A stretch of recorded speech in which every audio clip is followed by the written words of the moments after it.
आइए, पुलिस वाले जरा दर्शन देंगे या नहीं देंगे? या तो मैं जेल में जाऊंगी या तो ये लोग जेल में जाएंगे।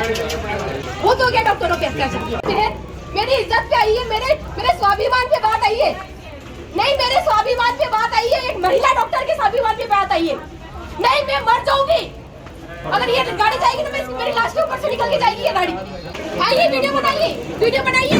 पेशेंट को उठाने के लिए कितने लोग लग रहे हैं? आइए इधर आइए। पेशेंट को रेफर करने का कारण आपको पता चलेगा। कितने लोग लग रहे हैं पेशेंट को उठाने के लिए? हेल्थ देखिए, बीपी देखिए पेशेंट का।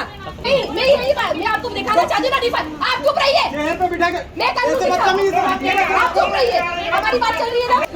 ये मरीज तो अच्छा चाह रही है, मैं भी उसका अच्छा चाह रही हूँ, पर दुनिया वाले अगर उसको कुछ भी होता है तो कल जाके बोल देंगे कि डॉक्टर और सिस्टर की लापरवाही से मर गई वो। डिलीवरी के नाम पर 8,000 रुपए लिए, फिर मरीज को खंडवा किया रेफर। जिला अस्पताल में हुआ हंगामा। डॉक्टर प्रियंका शारदे पर परिजनों ने लगाया पैसे लेने का आरोप। परिजनों को FIR करने की दी धमकी। जिला चिकित्सालय हरदा में शनिवार को जमकर हंगामा हुआ। एक गर्भवती महिला की डिलीवरी के नाम पर पैसे लेने के बाद उसे खंडवा रेफर कर दिए जाने से परिजन भड़क उठे। मामला महिला चिकित्सक डॉक्टर प्रियंका शारदे से जुड़ा है, जिन पर पहले से ही जांच चल रही है। परिजनों ने महिला डॉक्टर पर 8,000 रुपए लेने और फिर इलाज से पल्ला झाड़ने का आरोप लगाया है। मरीज संगीता पति सियाराम का इलाज पहले से ही डॉक्टर शारदे से एक निजी क्लिनिक में चल रहा था। परिजनों के अनुसार संगीता को 30 जुलाई को जिला अस्पताल में भर्ती कराया गया। महिला के दिव्यांग पति सियाराम का आरोप है कि डॉक्टर ने डिलीवरी के नाम पर 8,000 रुपए निजी क्लिनिक के काउंटर पर जमा करवाए, लेकिन ऑपरेशन न करके खंडवा रेफर कर दिया गया। जब परिजनों ने इसका विरोध किया तो अस्पताल परिसर में हंगामा मच गया। इस दौरान डॉक्टर शारदे ने खुद पर लगे आरोपों से इनकार करते हुए परिजनों पर FIR की धमकी दे डाली। इस दौरान मीडिया कर्मियों पर भी भड़कती नजर आई। साथ ही डॉक्टर शारदे ने मीडिया में अपना पक्ष रखने से भी इनकार कर दिया। बताया जा रहा है कि डॉक्टर प्रियंका शारदे के खिलाफ पूर्व में भी शिकायतें दर्ज हैं। मुख्य चिकित्सा अधिकारी डॉक्टर HP सिंह ने बताया कि मामला संज्ञान में आया है, जिसकी शिकायत होने पर उचित कार्रवाई की जाएगी। दिव्यांग महिला जो एडमिट थी 31/7 को यहाँ एडमिट हुई थी और उस संबंध में मैंने केस शीट देखी और एनेस्थीसिया के डॉक्टर से मेरी चर्चा हुई तो उन्होंने यही बताया था कि इसे बाद में कॉम्प्लिकेशन हो सकता है, इसलिए हमने इसे मेडिकल कॉलेज खंडवा के लिए बोला है कि ले जाएं तो वहाँ अच्छे में हो सके। उनको स्पाइन में भी प्रॉब्लम है तो वो एनेस्थीसिया देने में लास्ट में कोई दिक्कत ना हो। और अभी उसकी एक्सपेक्टेड डेट ऑफ डिलीवरी 24/8 है। अभी 31/7 को ही एडमिट हुई थी, तभी उसको कोई लेबर पेन नहीं है और न उसे ऐसा कोई दिक्कत है, लेकिन बाद में भविष्य में दिक्कत ना हो क्योंकि वो विकलांग महिला है और उसको लेटने में भी दिक्कत हो रही है, इसलिए उसके बेहतरी के लिए उन्होंने भेजा है। तो पेमेंट भी लेने की बात, रही बात पेमेंट की, अगर कोई पेमेंट लेता है तो वो गलत है, नियम के विरुद्ध है। अगर वो साबित होगा तो उस संबंध में नियमानुसार कार्रवाई। 8,000 रुपये लेने का अगर ऐसा कुछ भी है तो उसको हम बयान लेके उसे टीम से उसकी जांच कराएंगे और इसके पूर्व भी करा चुके हैं और संबंधित के बारे में हमने भोपाल लिखा है। फिर से उसको अंतिम चेतावनी पत्र के हिसाब से फिर से हम उन्हें भोपाल लिख दिया जाए। महिला डॉक्टर द्वारा पेशेंट के परिजन के साथ हंगामा किया गया, उनको दबाव बनाया गया। उस संबंध में उनके द्वारा भी लिखित रूप से अगर कुछ आएगा तो उस पर भी हमें संज्ञान में लेते हुए कलेक्टर साहब से चर्चा करके कार्रवाई करेंगे। मैडम जी ने 3 रोज से भर्ती कर रखा है आशा कार्यकर्ता द्वारा। प्रियंका मैडम क्या हुआ था? आशा कार्यकर्ता द्वारा भर्ती कर दिया गया था। उसके बाद में कल आज ऑपरेशन लगा था तो कल पैसे जमा करवाए थे 8,000 रुपये और आज ऑपरेशन मना कर दिया, फिर करवाने के दिया। क्या तकलीफ हो रही थी? पेशेंट को क्या तकलीफ हो रही थी? पेशेंट को क्या तकलीफ हो रही थी? डिलीवरी। आप अभी भोपाल रेफर करें? कहाँ रेफर? हाँ, भोपाल रेफर में दिया। पैसे की मांग बात चल रही है कि पैसे तो दिए थे क्या? नहीं, कल दिए थे 8,000 रुपये। ऑलरेडी रहते हो ना, पैसे किसको दिए गए भैया? काउंटर पे दिए थे। कहाँ पे? क्लिनिक पे। ये प्रियंका शारदे मैडम ने हाँ प्राइवेट दिखाया? हाँ, प्राइवेट इलाज चल रहा था। तो आज क्या डिलीवरी के समय इन्होंने मना कर दिया? हाँ, कि तुम रेफर कर दो तो इनको देखते नहीं होगा कि जो होगा। तो पैसे दे दिए उसके बाद भी बाहर रेफर करें? हाँ। अब बदलेगी हरदा की चाल, क्योंकि आ गया है बाटा फुटवेयर्स का शोरूम हरदा में। अब चलो स्टाइल में। पता ground floor GP mall, bus stand road, Harda.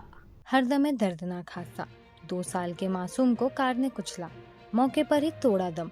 Singaji showroom के सामने हुआ हादसा, बालक देवांश की हुई मौत। गुस्साए परिजन। हरदा जिले के छिपावड़ में रविवार को एक दर्दनाक हादसा हो गया। वार्ड क्रमांक 12 निवासी अक्कू जायसवाल के 2 वर्षीय बेटे देवांश को एक कार ने कुचल दिया। मासूम को तत्काल जिला अस्पताल हरदा लाया गया, जहां डॉक्टरों ने उसे मृत घोषित कर दिया।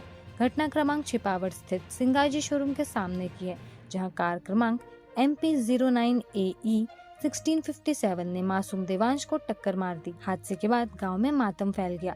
सूचना मिलते ही पुलिस मौके पर पहुंची और कार को जब्त कर थाना परिसर में खड़ा कर दिया गया है। घटना के बाद देवांश के परिजनों का रो रो कर बुरा हाल है। गांव के लोगों में भी गहरा आक्रोश है। मासूम की मौत ने हर किसी को झंझोर दिया। प्रत्यक्षदर्शियों के अनुसार बच्चा सड़क किनारे खेल रहा था, तभी तेज रफ्तार कार ने उसे कुचल दिया। छिपावट पुलिस ने कार को कब्जे में लेकर मामले की जांच शुरू कर दी है।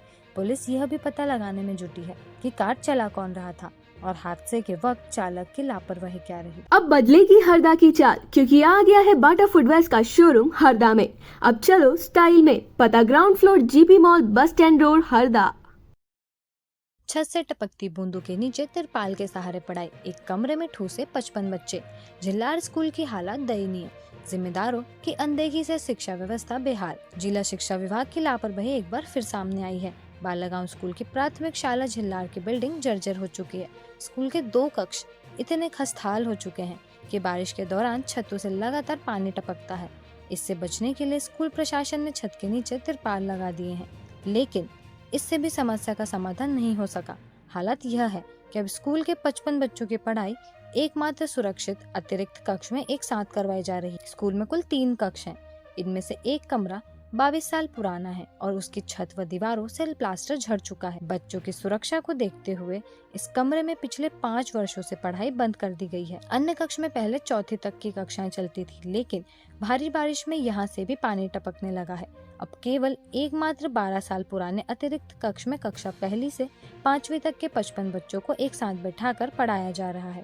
पहले यह कक्ष सिर्फ 5वीं के लिए निर्धारित था।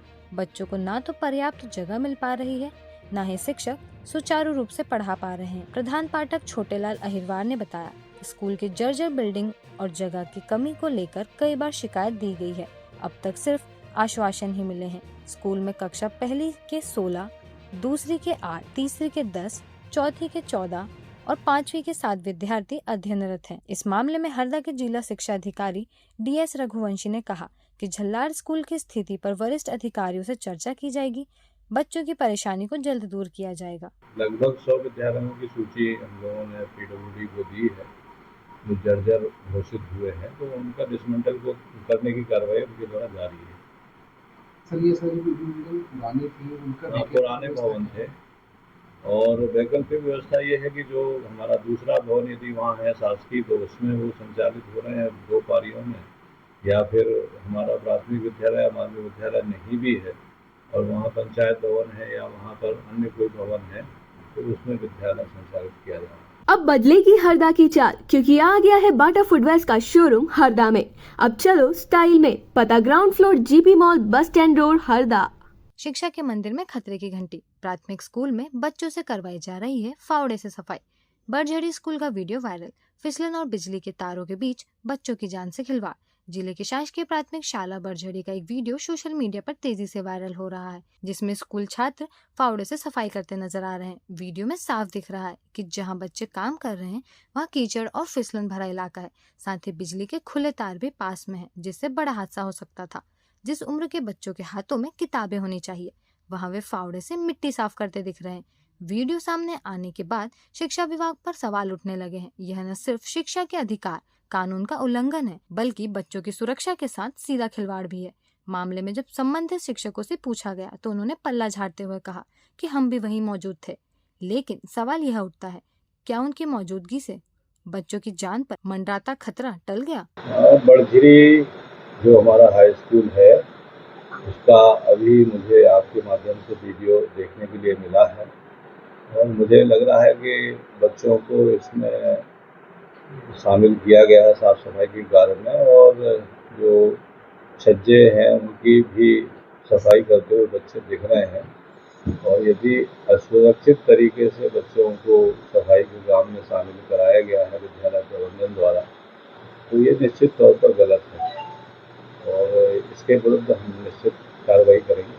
सर, वहाँ जो प्रचार है उनका कहना है कि हम सफाई के समय हम वहाँ मौजूद थे। नहीं, वो यदि स्वयं मौजूद भी थे तो भी इस तरह का कोई प्रबंध वहाँ नहीं नज़र आ रहा है कि कोई सुरक्षा उपाय उन्होंने वहाँ अपनाए हैं और असुरक्षित तरीके से बच्चों को इस तरह के कार्यों में शामिल करना बिल्कुल जो है उचित नहीं है।